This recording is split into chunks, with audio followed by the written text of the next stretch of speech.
What is going on, you guys? It is your boy Roy, and welcome back to the Your Boy Roy Show. So glad that you are here, and we have an important one to talk about today. I think that the things we're going to go through and talk about today might be one of the most important concepts for you to understand when you're on your weight loss journey. So we're just going to get into it. We're talking about measuring and seeing progress, specifically for those of you guys who are looking to lose weight, whether that be 10 pounds, 30 pounds, 50 pounds, 100, 150, doesn't matter. This will apply to you. And here's the thing. I can say till I'm blue in the face, the number on the scale doesn't matter. And recently, I have probably had the majority of people agree with me. I'm not worried about the number on the scale. I'm more worried about how I look and how I feel. We say that, yet the reason why a lot of us give up before we get to where we want to be is because something happens that discourages us, that we're not seeing the results we want. AKA, the scale is telling you that you're moving in the wrong direction.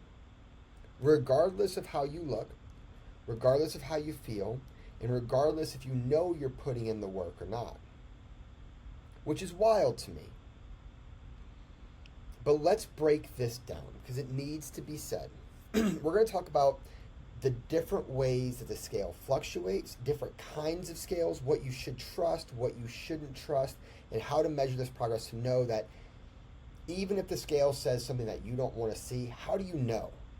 How do you know if you can trust it? How do you know what you should do with that information? And how do we move forward? So let's just talk about a regular scale. You step on the scale every day, every week, once a month, whatever it is, and it gives you this number. And that number is going to draw up some kind of feelings. Typically, when we get somebody here on the scale, and it's our first consult, they give me a number, and I always say, how does that make you feel? Because your response is going to tell me a lot. What's interesting, if I were to say 180 pounds, some of you guys might say, wow, that's way too heavy. Oh my God. Some of you guys that might be like the dream weight. Oh, if I can get down to 180, that'd be amazing. Some of you guys would ask me, well, is that a healthy weight? It's just interesting to see people's responses and how they feel. And the question is where did you come up with that number? When you step on the scale and you don't like the number you see, you have a number in your head that you said, if the scale said this number instead, I would be happy. And I have a two-parter to that. One, your happiness does not come from a number on a scale. You might be happy in short term that you see that number, but in the grand scheme of things, your life will change almost zero because this number on the scale has said a certain thing. Your happiness cannot be determined by this number. Your identity is not this number on the scale. So you got to let go of that. This idea that this number on the scale is going to bring you happiness, we got to let that go. So that's the first thing. The second thing is, where did you come up with that number? And for a lot of you, you're comparing yourself to either a past version of yourself or comparing yourself to what friends, family, or your doctor has deemed this is what you should be. Your best friend's about the same height as you and they weigh this certain amount, so you think you should weigh that. Or the doctor says, oh, you need to be in this range. I cannot tell you how many times somebody's coming here and said, oh, a doctor says I need to weigh this because of my BMI. We'll talk about that in a second. And it's just like wild to me, right? It's like such an unrealistic goal. Or you're comparing yourself from how you were before you had kids. Or you're comparing yourself to what you weighed in high school.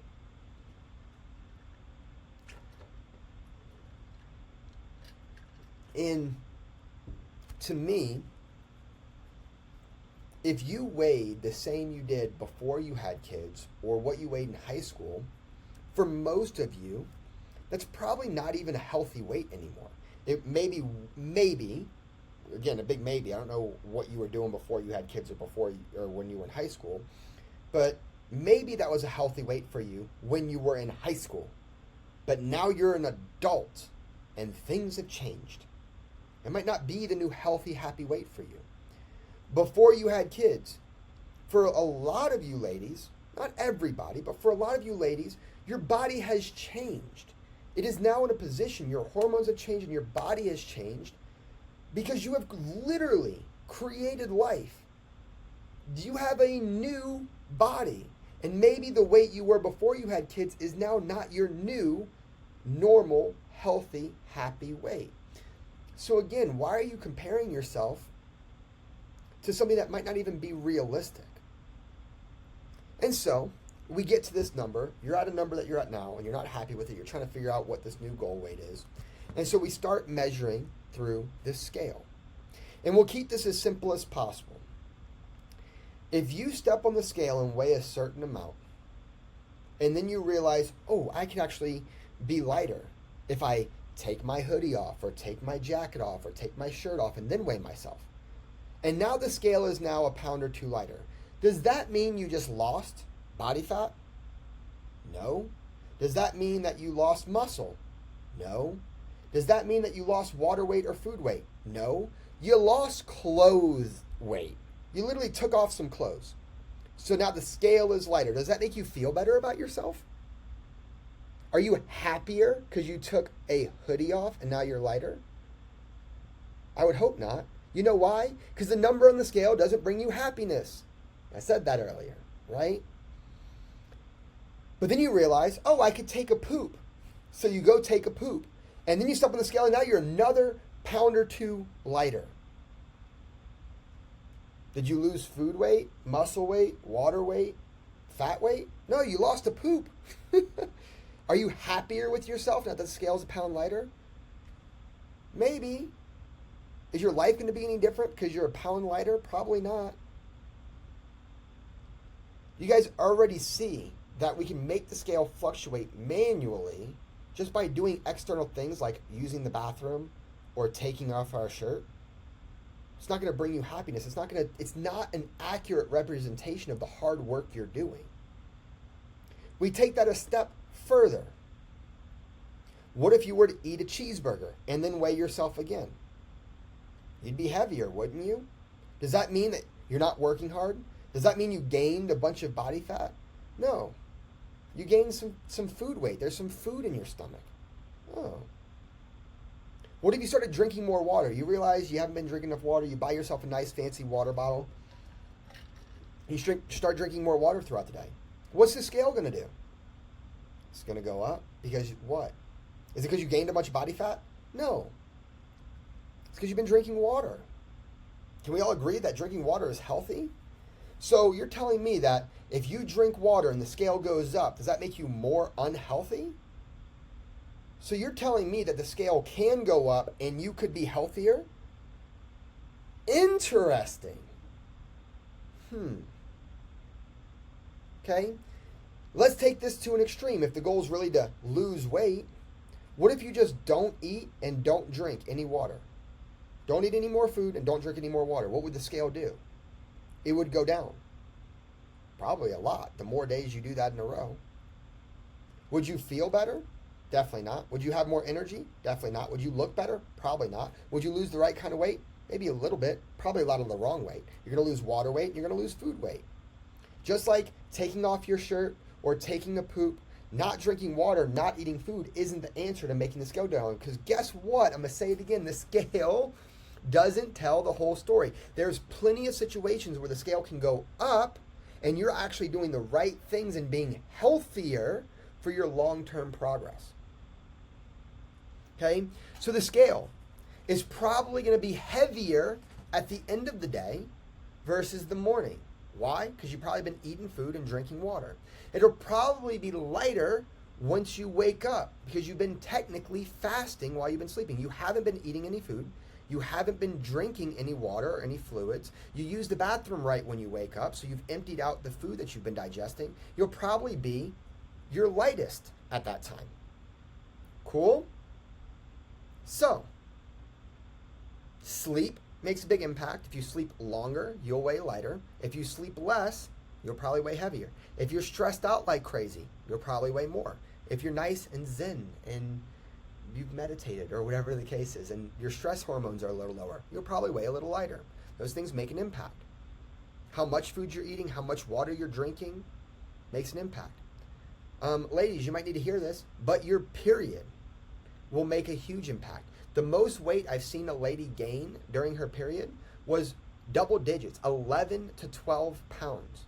And she was freaking out. She lost weight,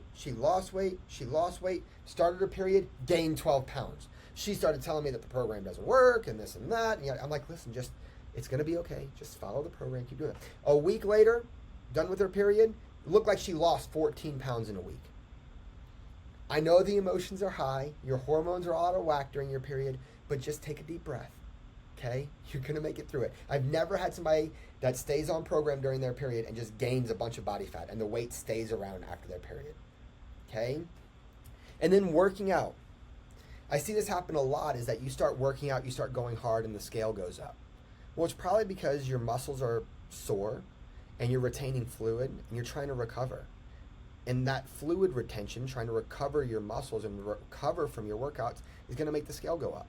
Again, this is a good thing. Just like fueling yourself the right way with the right kinds of foods and drinking water and working out are all good things, all three things in the short term, if you're doing it right, are probably going to make the scale go up.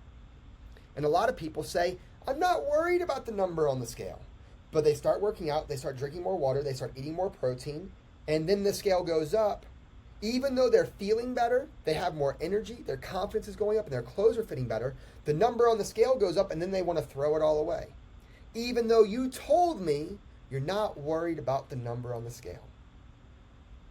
Isn't that crazy?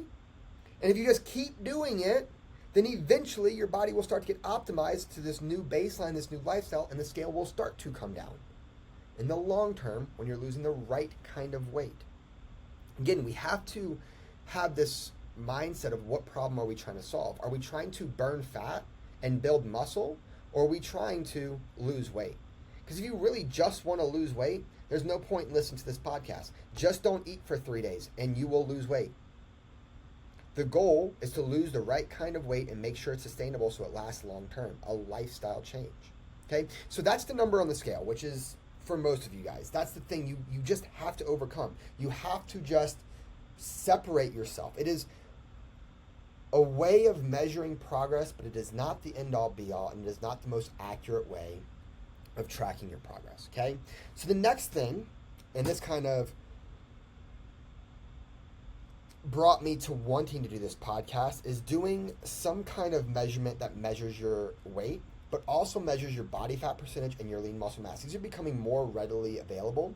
Like the scan we have here at the gym is an in-body scan. So I actually have an example I'm going to show you guys here in a second. And the in-body scan is really cool. And the way it works is that it sends electromagnetic waves through your body, all the way up to the tippy top, and then all the way back down.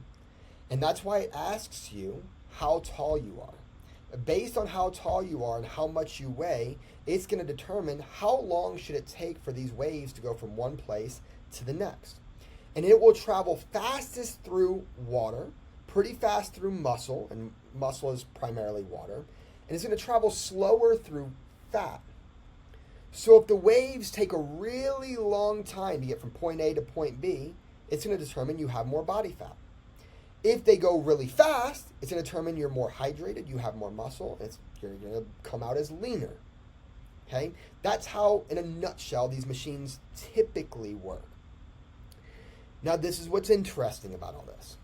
You step on the scale, and it's, again, determining based off the formula of your height, your weight, and how fast these things travel.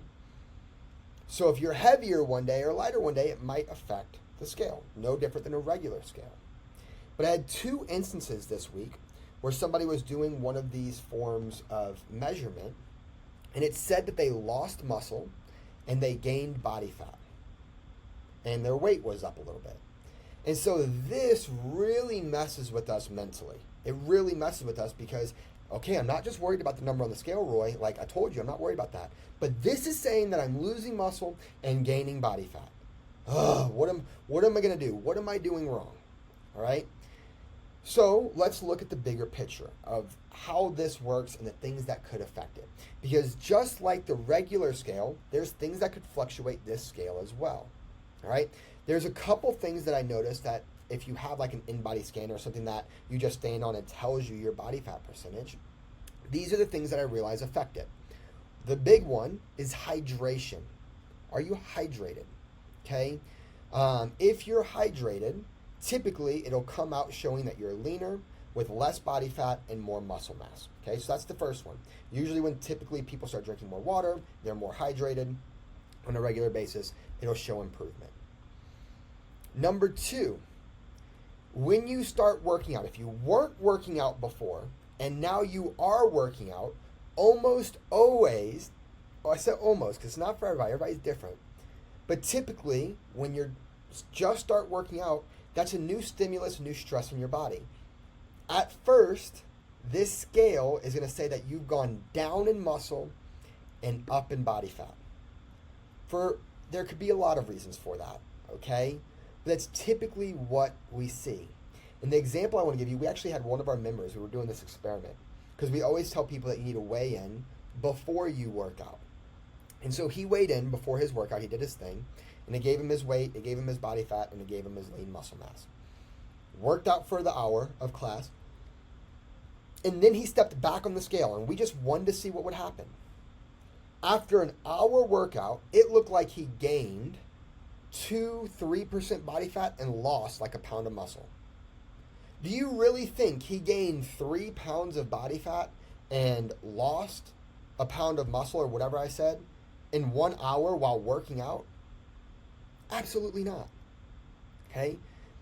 But again, if he wouldn't have weighed himself before the workout and he would have just chosen only to weigh himself after the workout, he would have got on the scale and freaked out. Oh my God, I'm losing muscle and I'm gaining fat. Good thing that we did it twice, right? These things have error to them. They are not the end-all, be-all. Another big one is alcohol. For anybody who does these measurements, if you simply just cut out alcohol out of your diet, you will be amazed at the jumps that these machines will make as far as telling you that you've lost body fat and built muscle. Now, gaining 3, 4, 5 pounds of muscle in 1 week and losing 4, 5, 6% body fat in 1 week, I don't think is an accurate representation of what's actually happening. But it does not surprise me that if you cut out alcohol to have those big jumps either, because your body will start adapting and changing that fast as well. Maybe not to that extreme, but that does happen. So drinking more water, cutting out alcohol will for sure get things to move in the right direction in the short term. Working out a lot and intensely could have a negative effect on what the scale is saying in the short term. In the long run, working out, once the scale kind of figures out this new baseline, if you work out regularly, then you'll find that baseline and you'll see those improvements over time. But again, when you're making these big changes in just a couple weeks, like you're drinking more water, you start working out, you start getting more steps in, you're cutting out alcohol, you start doing all these changes, who knows what that scale is going to say, right? And then you also have eating more food. You're eating more protein, you're eating more food just in general, you're eating less food. All these things is different than what you normally do. And typically that's where it's kind of like it depends on what you're eating. And I see the scale do all kind of crazy stuff in the short term. So for the person that is in this scenario and they're saying, I'm in this rut, I can't believe this is happening. They also said that they've been super stressed out with their kids and they haven't been sleeping very well either.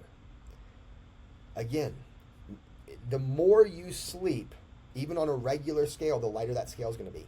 Same thing with the in-body scan or these things that measure your body fat.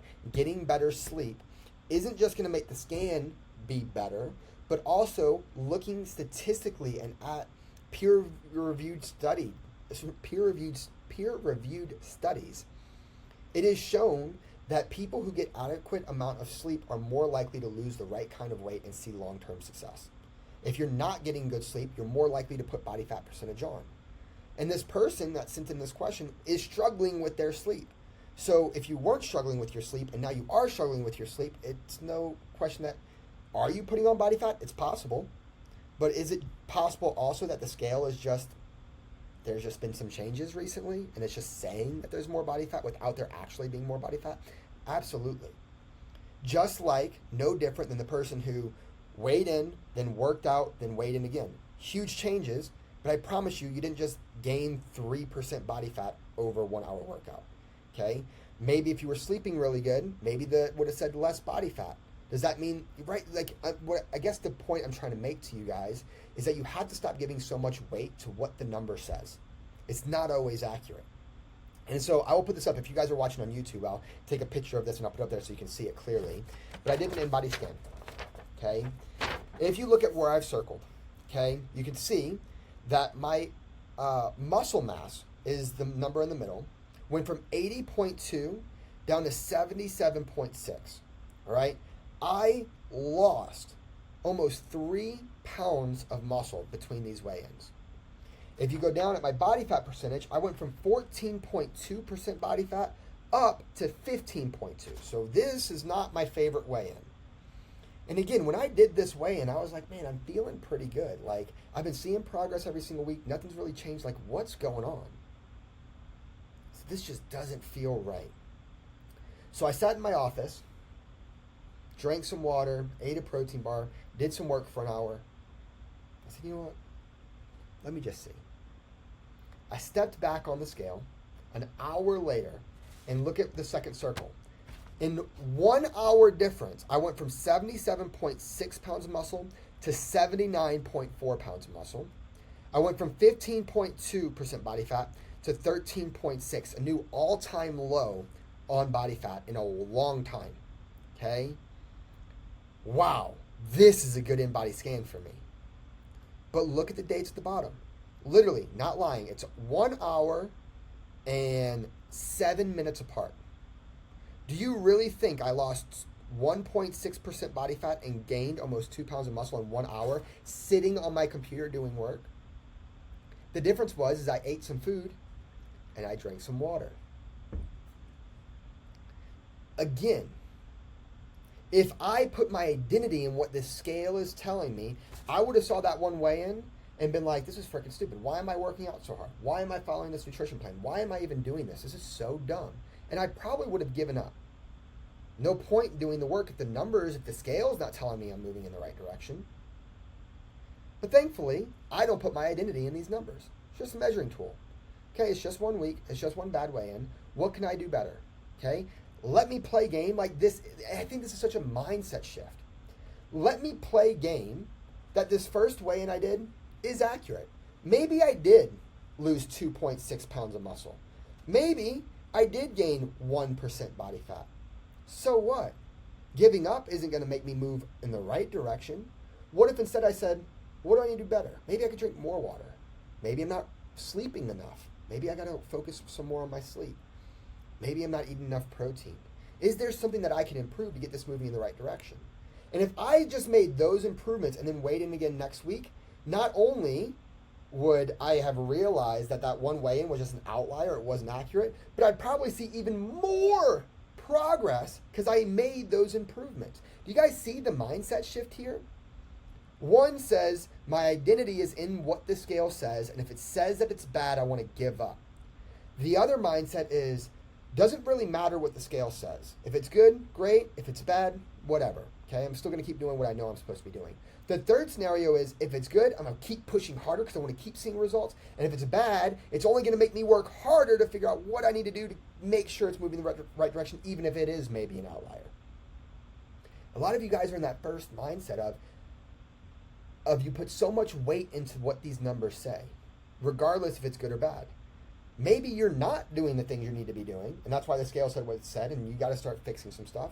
Or maybe you are doing all the right things, and you are feeling better, your clothes are fitting better, you do have more energy, you have more confidence, and you're getting stronger, and fuck what the scale says. It is wild to me to think that you can feel better, have more energy, your clothes are fitting better, you're getting stronger, and you have more confidence.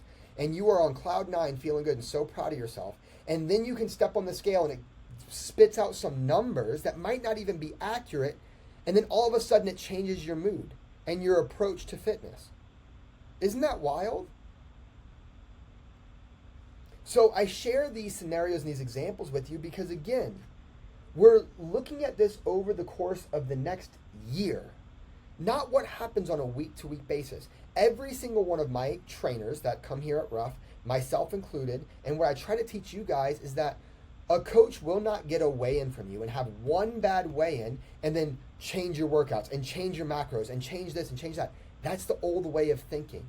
That's how you used to do things. You used to do keto, and then when keto stopped working, you do intermittent fasting. When intermittent fasting didn't work, you jumped on this fat burner. When fat burner stopped working, you did this. And you keep changing all these things you're doing instead of being consistent.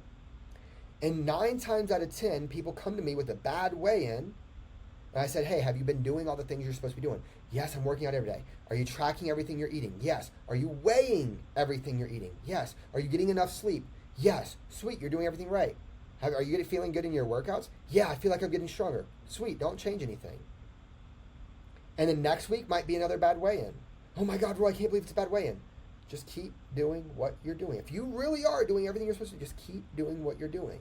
And then on week 3, oh, the scale starts going down again. Oh my goodness, Roy, the scale's going down again. Sweet, what did we change? Well, nothing. I just needed to be consistent. And there's the word. Doesn't matter if the scale goes up, down, or stays the same. You still need to be consistent, don't you? It's a lifestyle change. What's interesting is when we said, I want to make a lifestyle change, it wasn't determined on the fact that the scale moves in the right direction. I'm making a lifestyle change because I want to be happier and I want to be healthier, regardless of what the scale says. Scale can go up, scale can go down, scale can stay the same. I know I still need to move on a daily basis. I know I still need to work out. I know I still need to eat more protein. I know I still need to manage my stress and sleep more. Those things don't change. This is where we find out who's really here for a lifestyle change. Okay? So, those are the 2 big ones that I hear time and time again. And I hope this helps. Just stay the course. Is there days and times where we need to make adjustments? Absolutely. Things change. You change. We want to keep seeing progress. Plateaus happen. Yes, there's times for adjustments. But 9 times out of 10, it's one of 2 things. Either one, you just got to stay consistent. Just keep rolling with the punches. I promise you it'll get you there. And that's most people. The other scenario is that you're taking a shortcut somewhere and you don't want to admit it. Okay? And that is, maybe you're not getting enough sleep. Maybe you're tracking your food, but you're not weighing your food. I know you're out there, and you might need to hear this, but you're the person that you don't weigh your food, and then you eat, you have your candy in your car, and you're snacking on your candy, or you're eating, your kids didn't finish their chicken nuggets, so you ate a couple chicken nuggets, and you didn't track those things. Well, it's just a couple little nibbles here and there. It's not really that much, but it adds up, and you're not tracking it.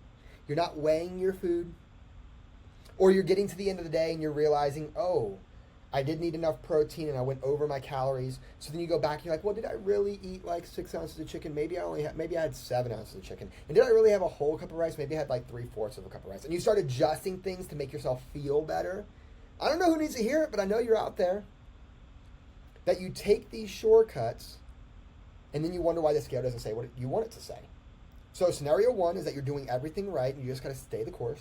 Number 2 is that you're taking shortcuts somewhere that you don't want to admit it.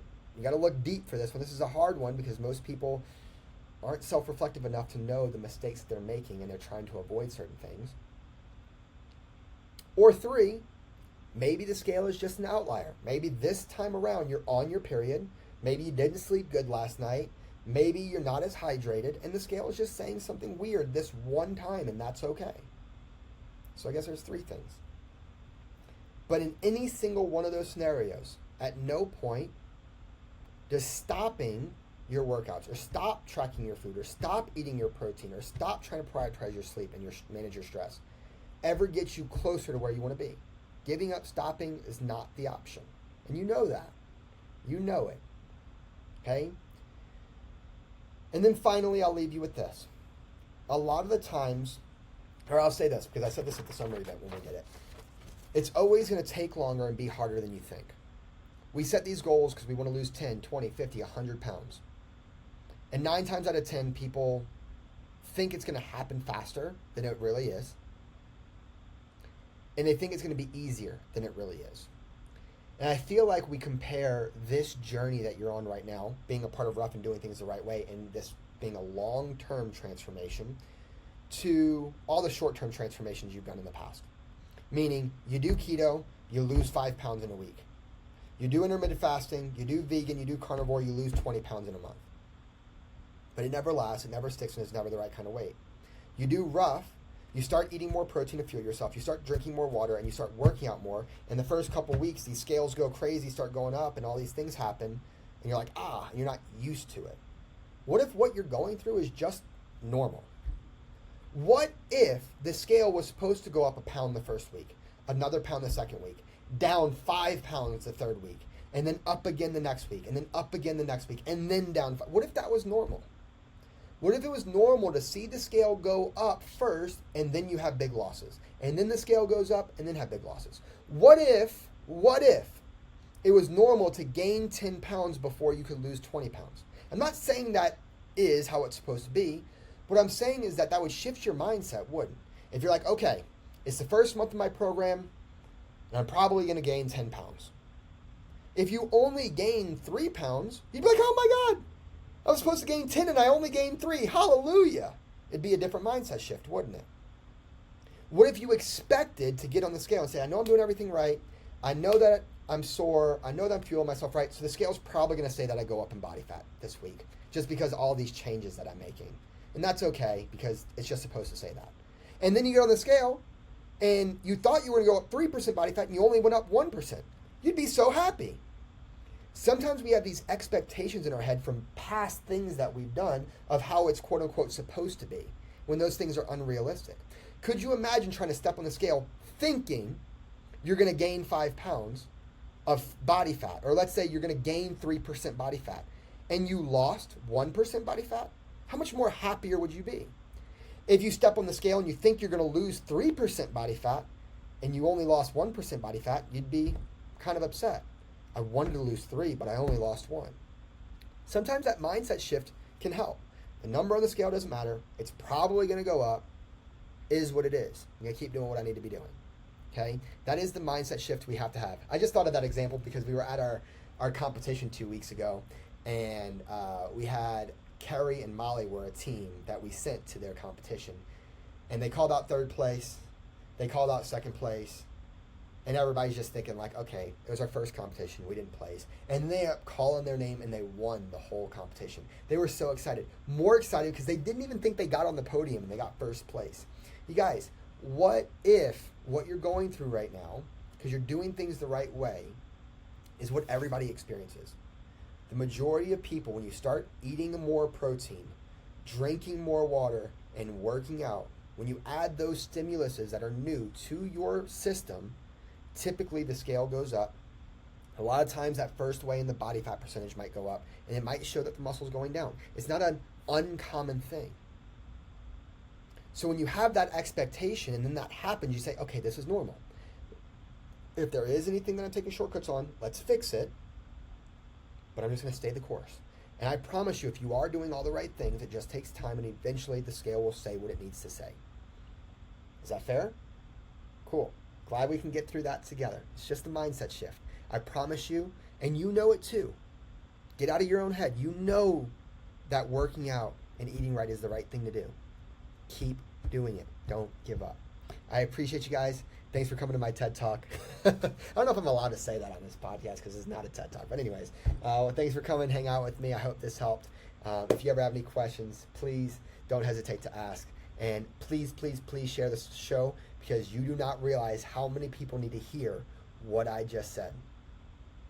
So many people need to realize that the number on the scale doesn't matter. You might need a new baseline of what normal and healthy looks like for you, and that there's all these outliers and all these things. Okay? I appreciate you guys. Share the show. I'll see you next episode.